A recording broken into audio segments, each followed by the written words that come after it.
Hey guys! Welcome to Mama's Boys. In this program, we will meet priests from around the globe. We will discuss interesting features of their lives, from their humble beginnings, their calling, the churches, and more.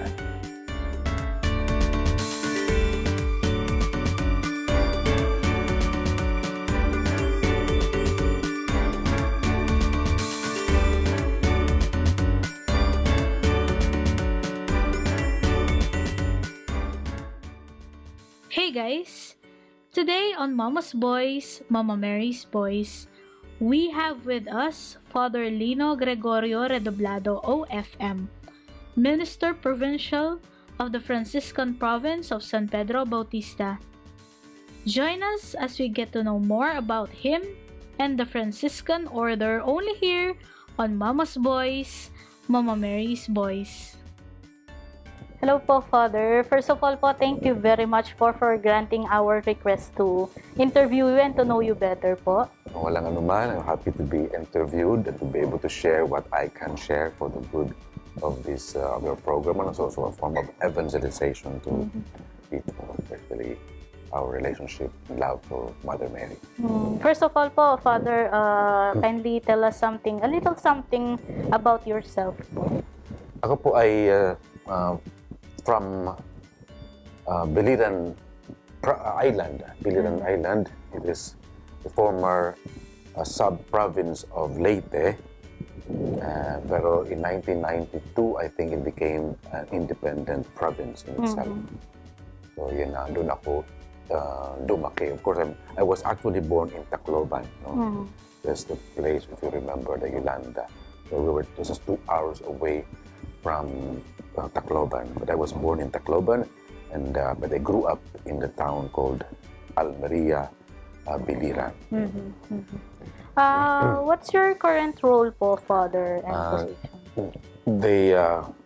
This is a provincial minister, and they call me provincial minister. This is somehow the head of a independent entity of the Franciscan Order. No? But here in the Philippines, we have two independent entities, one in the north and one in the south. The south is a custody, and in the north is a province. So I am the head of the Franciscan province of San Pedro Bautista, based here in Metro Manila, but all of Luzon. When we say provincial po, ano po yung main role po ng isang provincial? Ano po usually yung ginagawa niyo po, Father? Primarily, you are the head of a group of Franciscans. No? You're the head of in the particular entity, and you, as head, you have at least a vice and 4 other counselors who will somehow govern, the whole. We call the whole province, no? And it is both animating and governing our life as friars, as Franciscans. Medyo mag-backtracks po muna tayo, Okay. Father, Sige. about po sa childhood po ninyo and paano po kayo na-expose sa mga Franciscans. So as I said, I grew up in Biliran Island, and that place actually, basta when I was born with already, this is a province or an island where all the towns were administered by the Franciscans, and they were American Franciscans, no? And of course, my family, my father, and the whole family, my father and my mother were all both very religious, no? My father's always been the parish council president of the parish for many years, no? And sometimes he's a lay, he's called Monsignor, no? Oh. Sometimes with his motorcycle and with his jeep, no? At that time, he's a doctor, no? And so he goes around, and when he goes together with the priest, and it is a barrio, it's a local, it's a province, no? Provincia. So in this very place, he would go with the priest, the Franciscan priest, American. And before the Mass, he would, also try to do some medical, assistance, mag-check up yung mga tao sa kanya. And so this is that, and once in a while I also joined them. And then I became also parang sacristan. My mother also plays the organ for the church in our town. So talagang very active kami sa simbahan. So that's, Exposed po kayo. exposed sa buhay na yan. And the Franciscans really attracted me. So, kasi para sa akin, Amerikano eh. No? Parang, why are they, of all places, they are here in our town? No? So, insignificant. No? Insignificant. Parang, ano ba ito? Pag tinatanong nga ako, even today, taga saan ka, Almeria, Biliran. So, saan yan? Tagbilaran, Buho? Hindi, Biliran Island. So some people don't even know even that place. No? So it's so insignificant place. But the American, no, yung mga kaibigan ko, mayayaman nito, pero naging Franciscan, at andun sila at isang very simple life for the Americans, and then they will go to the barrios or the mountains, and sometimes they walk. So they have a jeepney also. So parang that kind of rural life and religious life, no, together with the Franciscans there inspired me a lot. Kaya I entered the Franciscan order, was inspired. I want to become a Franciscan because I like to serve, no, simply, in humility with the people. No? That was really my inspiration. How young were you po when you entered the Franciscan order po? I actually first entered sa minor seminary. It was because at that time there was no minor seminary for the Franciscans, yung natawag na high school seminary. So, parang may kuya also already entered, so I just followed. Nandun muna kami sa Bicol, kasi my father is a Bicolano. No? And our cousins went to the seminary also. Talagang very religious ang mga family, kasi yung cousin namin doon sa Bicol, they entered the St. Gregory Minor Seminary in Bicol. And so lahat kami, pagkatapos ng kuya ko, sumunod din ako. And then kaya lang medyo nalalayuan yung family kasi from Leyte or Biliran, no? And before at that time we have to cross the river or to cross the sea, going up to Bicol and Sorsogon, no? Papunta doon sa Bicol, and it's a very dangerous trip. I remember those talagang waves and all that. I remember something like that also when in my childhood. We will still be with Father Greg after a few reminders. Stay tuned on Mama's Boys, Mama Mary's Boys.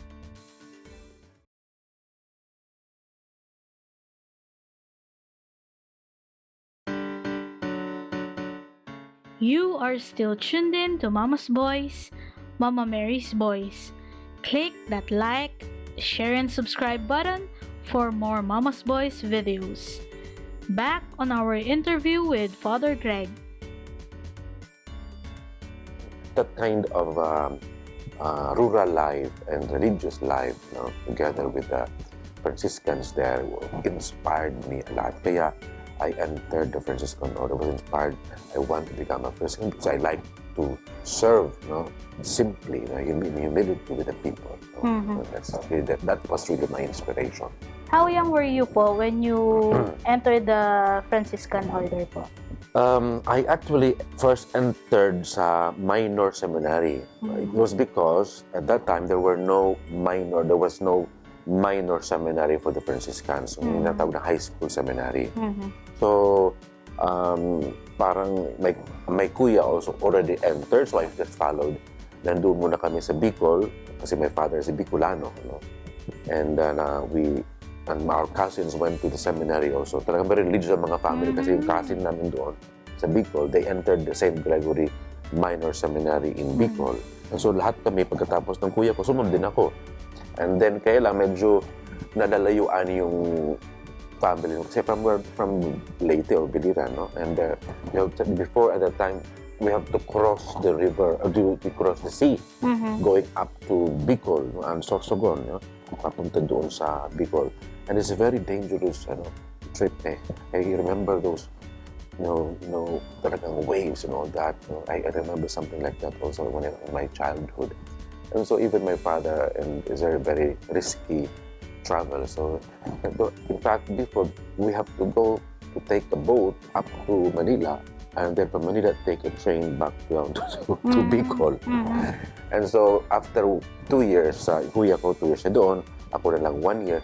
So I moved to Cebu kasi closer na lang. I transferred to a minor seminary in Cebu. But the desire is always after my high school, I will transfer to a Franciscan seminary. And that is OLAS, Our Lady of the Angels Seminary.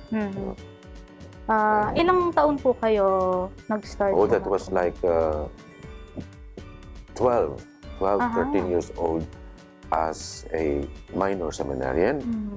And then 4 years after high school, so 13, 14, 15, 16, I transferred to Our Lady of the Angels Seminary in Novaliches, OLAS. How many years have you been in the ministry na po, Father? I 32 years 32 years as a Franciscan, but 28 years as a priest. Kasi nauna sa amin yung profession, the vows. Yes, po, so that's why medyo mas matagal. And 32 years na ako as Franciscan, and then as I said, 28 years as a priest. Para po sa ating mga viewers, Father, usually po kasi yung mga nai-interview ko po ay mga diocesan priest. Paano po yun sa mga religious priest? May mga vows po kayo and then profession po kayo, ano po? Primarily sa amin kasi, we enter a religious or we consecrate ourselves to a particular life, And for us, like for many religions, we have some kind of inspiration, like we have a saint. So ours is Saint Francis of Assisi. So others like the Dominicans, Saint Dominic. Yes, po. And then for the Saint Augustinians are Saint Augustine. So they have this rule and life and then constitution. So we actually entered not primarily to become priests, but we primarily enter into a life that we call a religious life, with vows and all, and following the very life and example of our saint, si Saint Francis. So that's Ano po yung mission po ng mga Franciscan po? Mukhang napakahirap sagutin yan kasi kaming mga Franciscans ay parang nasa rulag namin to follow the gospel, tinatawag na gospel life. And it means that we do anything. We do anything na basta ito ay based sa gospel. Primarily the living of the gospel life. In poverty, in chastity, and in obedience. So, yan po yung mga vows po. Yun ang vows. And particularly unique sa aming mga Franciscan, talaga lalo yung life of poverty and simplicity and humility. Kasi yun ang parang highlight ni Saint Francis of Assisi. Kasi parang yung simbolo niya, yung parang from the rich wall of Assisi, and then he left Assisi and his wealth, and of course he went down and stayed among the lepers, with the lepers, not with maybe the lepers, pero in the area where there were lepers and poor. So pag symbolically yan, if you're outside that wall, ayun ang mga outcast. So somehow that was really his life. He lived a life of simplicity and poverty among the poor and the poor. And so I think that is also in our mission, our primary goal is not only the lifestyle of simplicity and poverty, but also then we should be near to the poor. In one way or another, that should be highlighted in our ministry and our mission. Father, may significant po ba or may significance po ba yun yung habit po ninyo, like yung suot po ninyo ngayon? I can see that meron po kayong cord po. Yes. May symbolism po ba? Yung una talaga, itong habit namin is pag we put like any vestment, di ba? Pag we put on, pag sa mga pari, we put on the vestment, the white vestment is we put on Jesus. Yes po. Ito sa amin, we put on Saint Francis or the poor Francis. Kaya yung itong brown or basta sackcloth ito nung una, pero ngayon cloth na lang ito. They call it pag talagang symbolically the poor Francis. No? Once we put on the vestment, we should be reminded that that is your life. No? Simple, poor Francis. Of course, Francis who also lived out the poor Jesus. No? So this poor Francis and the poor Jesus. So we put on the poor Jesus, the humble poor Jesus. Yun talaga ang sibol. And then of course, we have this cord to remind us of our vows. So tatlo lang yan: poverty, chastity, and obedience. Kaya tatlo po yung nuts niya. Nuts, yeah. Three nuts. Like sa amin, pag bago kang pumasok, pinasok ka rin ng habit pero walang mga nuts. Pag first year ka na inilagay na novice, yes po. Wala sila mga Wala ganito. pa pong vows sila. After ng ilalagyan na sila ng vows. Ayan. So, yan ang vows Sige namin. po. Father, ano naman po yung pinaka memorable experience nyo po as a Franciscan po? So sa akin naman, totoo lang, I have never been assigned talaga. My dream, as I said, I entered the Franciscan order because I was inspired by the American Franciscans in their life of simplicity in the rural areas. Pero wala akong experience ng talagang na-assign ako ng rural. Don't go away! Mama's Boys, Mama Mary's Boys will be right back, so stay tuned.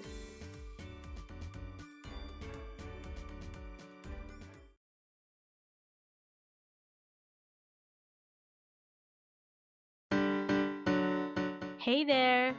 You are still watching Mama's Boys, Mama Mary's Boys. Please like and share our social media accounts for more updates about Limang Siglo and on our Mama's Boys.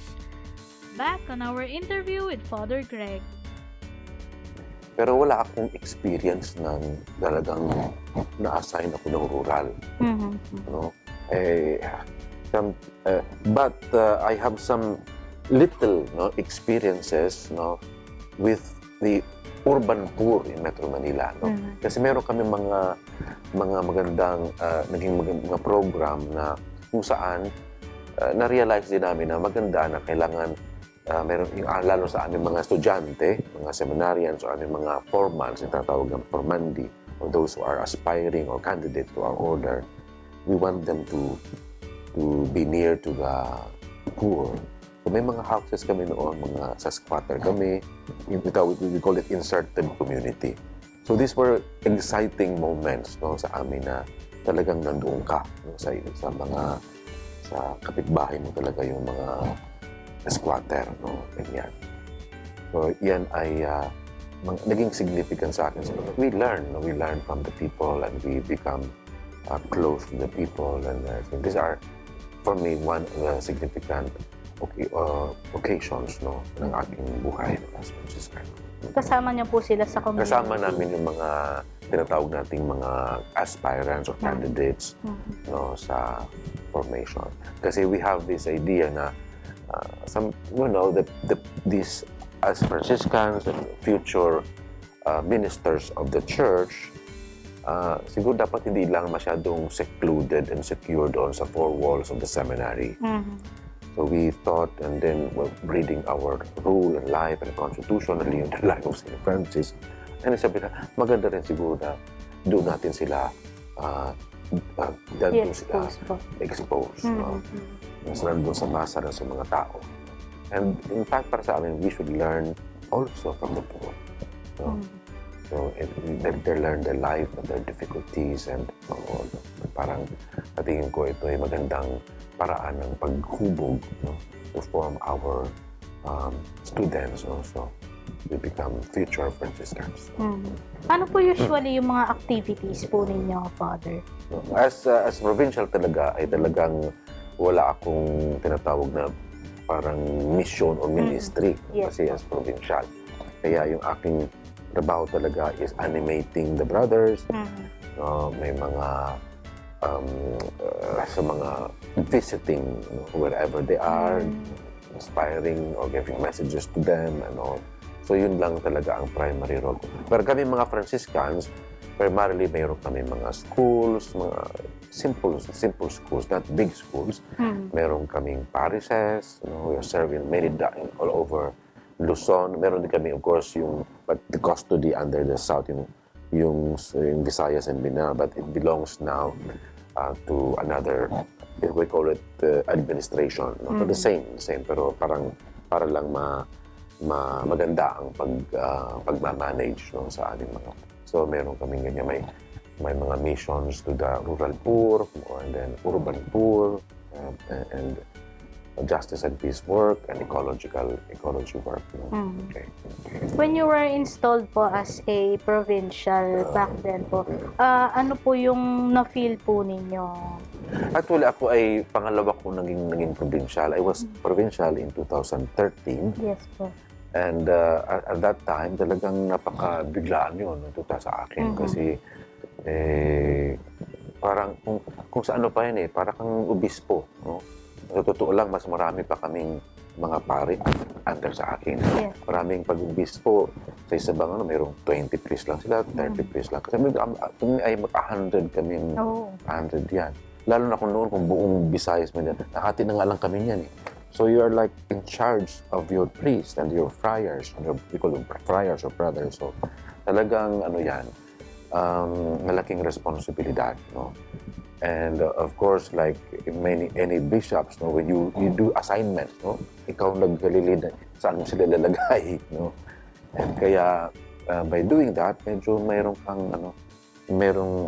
challenge, difficulty, may mga baka ayaw nila o parang hindi sila gusto niya sa lugar na pupuntahan nila. May mga ganyan, di ba, sa mga diocese, no? O kami din, ganun din sa amin. So, you have to inspire, convince them to go there and all that. So that's part of your job, no? But for me, it's primarily to animate them, to take care of their life and their mission.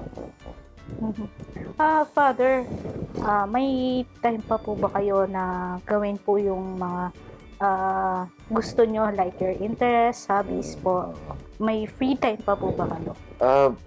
Ngayon nga talaga, limited na yung time ko sa mga ganyan, no? As provincial minister, kasi talagang palagi may mga appointments dito, appointments doon, so mukhang nababago. Pero may regularity kasi ng life naman natin, lalo sa amin, na kami every day, we have mass here, this chapel, and morning prayer, and then mass. And as much as possible, talagang pag wala naman akong lakad na iba, or may mass sa labas na medyo talaga rin naman, parang mga invitation talaga for functional invitation. So, dito ako. And then we have evening prayer, and we have regular, we come together, we eat together, no, as a community. So, dito ata mga 10 kami. So, yeah, sama-sama kami. Talagang, kasi as religious, parang required sa amin yung community life. So, dapat nandiyan ka sa bahay, nagdarasal kayo palagi, nagdarasal sa umaga, sa gabi, at kasama, pati sa kain. Parang parang required sa amin yan, parang common life. Na habang pwede, kailangan nandiyan ka. Kung bumalik ka after your ministry, after your mission, balik ka sa bahay. Talagang mahalaga sa amin yun. And then meron kami mga chapter meetings to regulate our life. No? May mga nag-aayos kami ng ating mga schedule para maging kahit ako, as provincial minister, meron kaming pag sa mga communities, kasi may head kami na, diba, ako yung head sa buong Franciscan, pero in this house, mayroong head ako dyan. Na siya, he guards, he takes care of our life, no, animates us. No? Sila yung nag-lead ng aming prayer, nag-a-assign sa aming community. No? Yan, ang aming buhay. So, join us again next week on the second part of our interview. We would like to thank the following.